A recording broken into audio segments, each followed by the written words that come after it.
My first husband was extremely abusive even before we got married, and I still married him. I remember when we met backstage. I was photographing a concert for a friend of mine, and he snuck backstage thinking he was somebody, and I was still that 350-pound girl that I'm somebody, I'm supposed to be backstage. You're not supposed to be backstage. Anyway, we were trying to upstage each other, and I ended up winning because I actually went on stage to shoot this concert. And afterwards, he was like, all of a sudden, my friend. Oh, you're somebody. So we started talking, exchanged phone numbers, and he came over, and he was so sweet, so sweet. And it didn't occur to me that the only reason he was being sweet to me is because I had these connections in the music industry. And I could get him backstage, or I could get him to meet artists. Didn't occur to me. And, here I was, overweight, thinking this man was like, in love with me. And so I did the same thing with him I did with all my other relationships. I opened myself up, and you need money? Here's money. Oh, you don't have, oh, your car is broken down? Here, drive my car. Oh, your cell phone's going to get cut off? Here, I'll add it to my plan. Oh, you're getting kicked out of your house? Come move in with me. And so 5 months later, he's living with me, driving my car, not working. I'm paying all the bills, and we get into an argument, and he pulls out his gun. And I thought, you're pulling a gun on me? And he fired a hole into the ground. And I thought, okay, he's serious. Have you experienced anything like that up to this point? Like been around guns? I mean, No. And so it was more shock and awe. And he didn't point it at me that time. It was, I have this gun. And he fired it into the ground, and it put a hole into the ground. It actually went through the second story. So he pulled a gun on you before, and then like the second time he actually fired it, or? This was the first time that he pulled his gun out. And so the argument was over at that point. Okay. Kicked him out, and then of course, I'm so sorry, I'd never do that. I'm a Christian man, and I prayed about it, and I'm seriously so sorry. It will never happen again. Okay, come back home. I forgive you. Did you have to pay for the hole in the floor? Covered it up. So I remember one night we were having dinner, and at the kitchen table. And I don't remember what we were arguing over. Something silly. I probably didn't give him money, which is what he always wanted. He always wanted money. And he didn't like my answer. And next thing I knew, I remember being picked up by my neck, and I was choke slammed into the ground. And my son, who was 10 at the time, watched. And he was just choking me. And he did it super fast. And then I got up, and, it was, you're not going to talk to me that way. And again, I accepted that. I'm sorry. It was my fault. I shouldn't talk to you that way. Here's some money.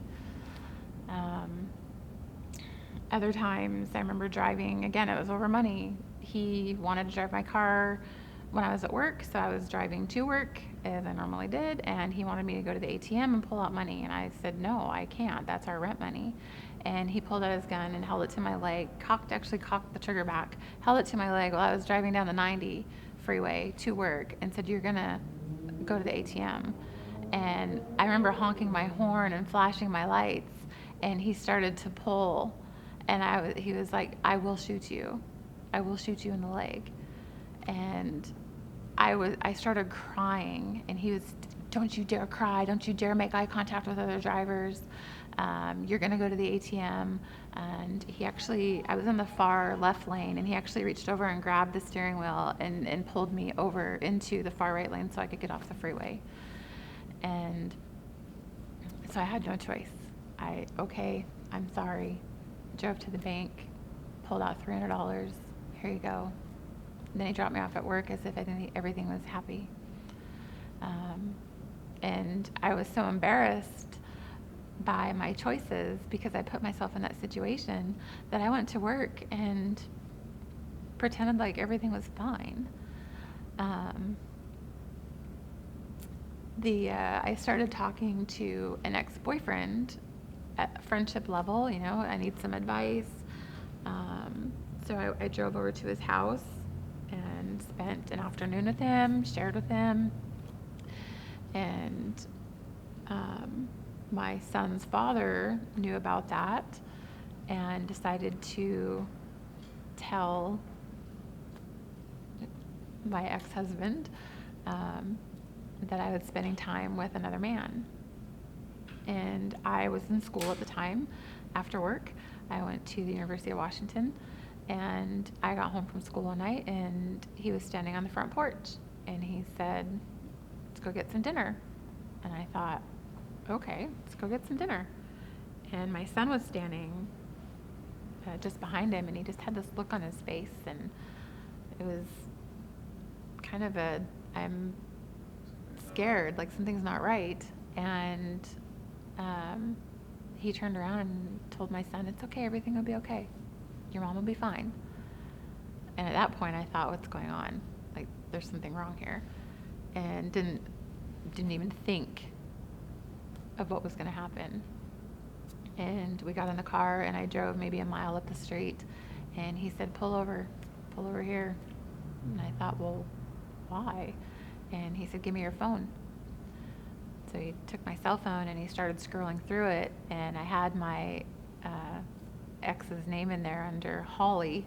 That was the street that he lived on, because I knew that if I had it in there under his name, he would freak out.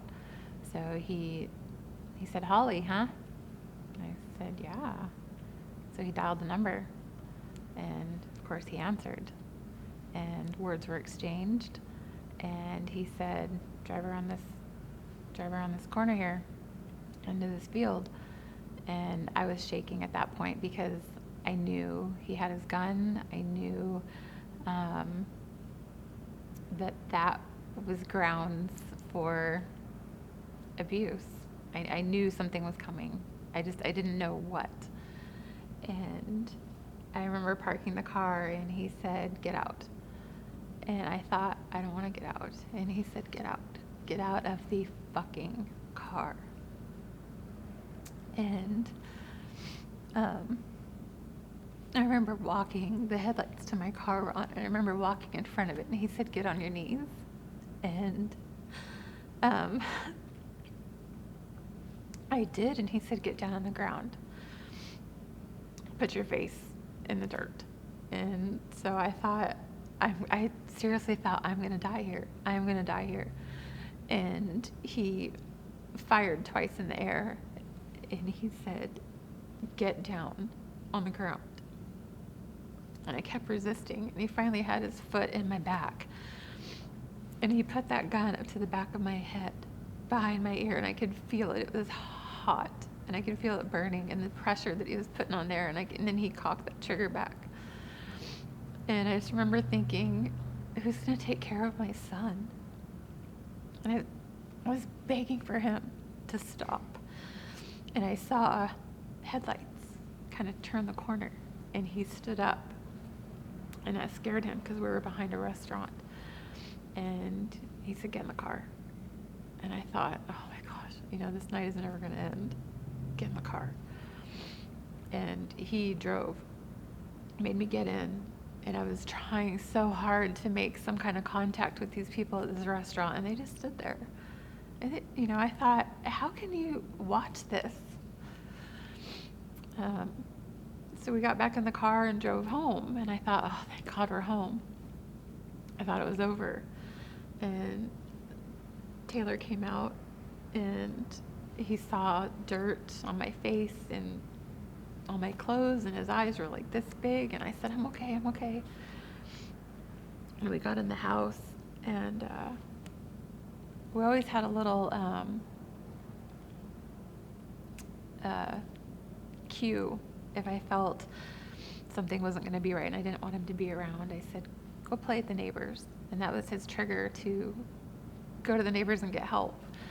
And his eyes were just big, and he was just like, "I don't want to leave you." And I said, go to the neighbors and get help. Or go to the neighbors. And my ex wasn't going to let him leave. Made him stand in the back, pulled out his gun, put it up to my temple, had me up against the wall, and he said, you tell your mom goodbye because I'm going to blow her brains out. And I looked at Taylor and his eyes, I mean, he started crying, and knew he couldn't scream because he knew that if he did that, that could cause him to pull the trigger. So I begged him, do not do this in front of my son. Do not do this in front of my son. So for whatever reason, he said, fine, he can go play at the neighbors. And as I opened that door and I just said, go, and Taylor turned around and he said, come with me. Run. Just run, Mom. And I was like, go. And he got around to the gate and he turned around one more time, and the look of desperation in his eyes, he's like, run. And I ran. I took a chance and I ran. And went over to the neighbors and we called the police. Of course, he left.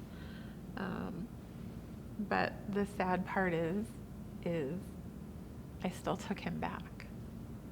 And I still married him. Because I didn't think I could do any better. I need a tissue.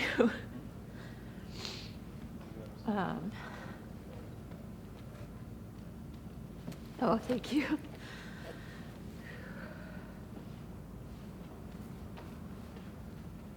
So was that all taking place prior to being married? Yes, that all happened 2 years before we were married. Am I gonna tank it pretty soon? Eat it? Okay.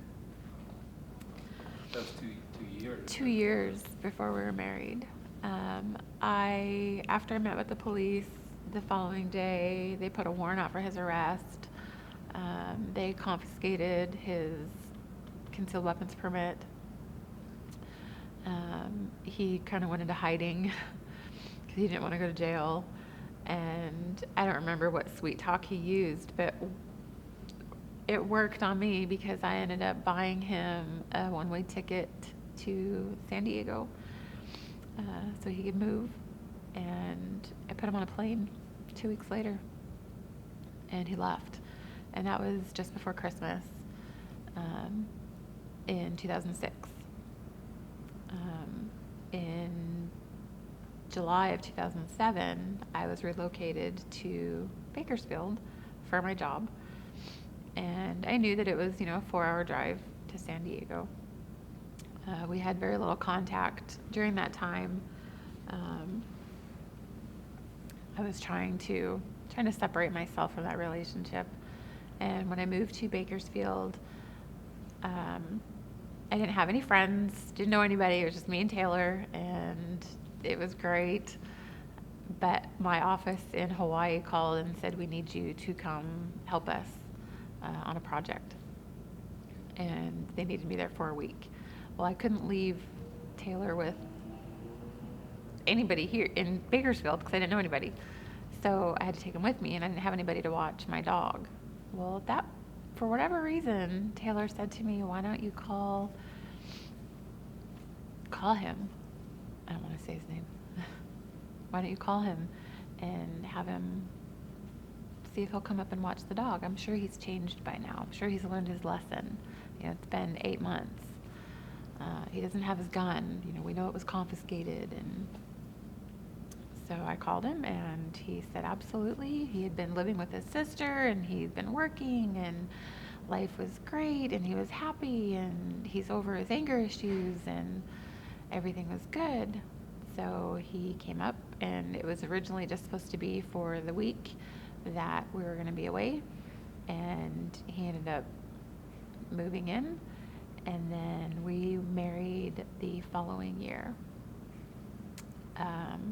But even during that year, I still had, even though there was no guns in the house, there were other weapons. There was knives, there was random objects in the house. He would grab things that were sentimental to me, break them just because he knew that would hurt me. There were a few times that Taylor had to call the police. One night, he had a knife up to me in the bathroom, and Taylor called the police. And by the time they arrived, the argument had been over. We were sitting on the back porch talking, and the police showed up and actually jumped over the ledge or the hedge of my patio, tackled him and arrested him, and he was in jail for 2 weeks. And I went to visit him. I put money on his books. Again, that my head was just, I bought every apology because I just didn't have that confidence or that self-esteem that I could do any better, and I didn't want to be alone in a town that I knew nobody. I always felt that I needed that. I needed to have a boyfriend, or I needed to have some man around to make me feel complete. So after we were married in 2008, and in 2011 I had my surgery, and by 2012 I was a new person, and I no longer needed that crutch of another person to make me feel whole, or to make me feel like I could do anything, accomplish anything, be successful. All of a sudden I was doing things that I never thought I could do at work. But it was like a light bulb came on, and all of a sudden I was no longer going to accept anything that I grew up as normal was no longer going to be normal. And so I knew with how violent he was that I had to make a plan, and it had to be a fail-safe plan. There could be no error. So I had went on this 2-week trip for work, and I had that newfound freedom that I never experienced before. And I remember getting off the airplane, and he was at the airport to pick me up, and I remember looking at him thinking, oh, I just want to get back on the plane and go. So I knew that was the time. I knew that was the time. I was done, and that was the time for me to put my plan into motion. I had just accepted a promotion, and part of that original offer letter that I had received was that I would have to relocate to Texas. And I knew that if that was in the letter, that my husband was not going to let me accept the offer. So I altered it, and I removed that line.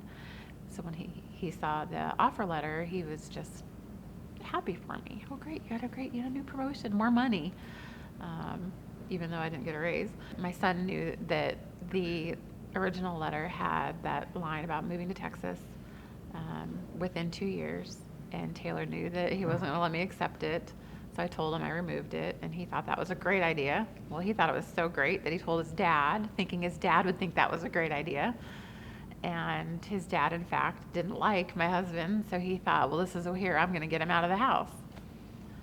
So if he was trying to help, I guess it worked, but it backfired in the sense where my husband went to my son's place of employment and got into an argument with him there, told him, how dare you hide this information from me? How dare your mom hide this information from me? That's deceitful.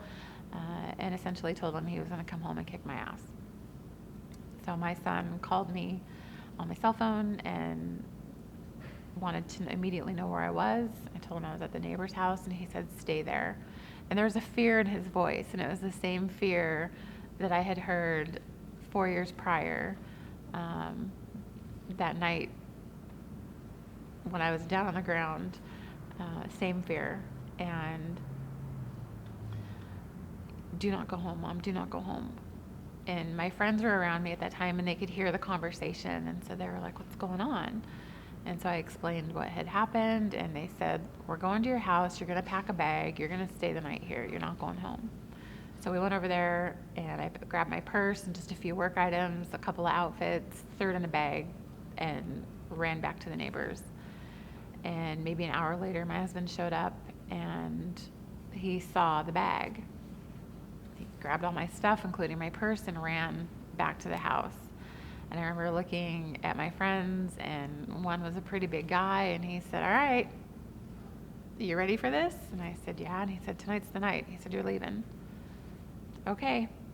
So he walked over there, and then 3 other people followed, and I brought up the rear, and the front door opened, and immediately they started fighting. Fists, knives were brought out. He tried to release my dog to get my dog to attack. It took 2 men to hold him down, so I could grab my stuff and leave. So essentially, I left. I ended up at the neighbor's house. He wouldn't leave my house, so I had to stay at their house for 3 nights while I went to court. I got a restraining order, and I am that type of person. When I'm done, I'm done. So in a nutshell, I filed for a restraining order on a Tuesday.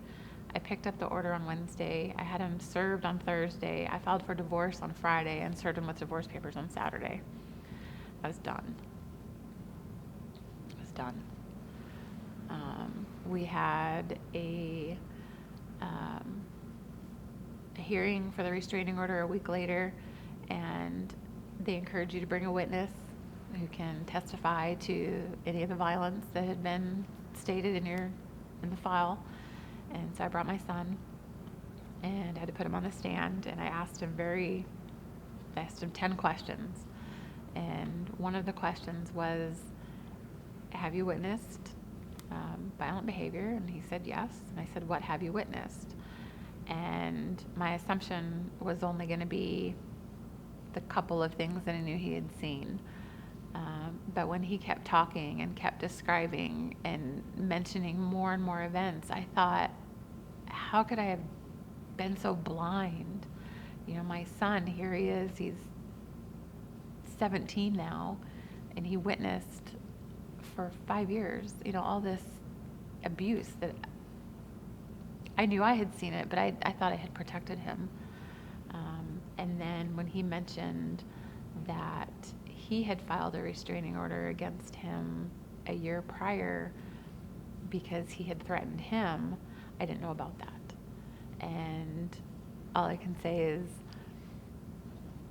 he better be thankful that there was a bailiff in the court that day, because I would have leaped over and beat the crap out of him.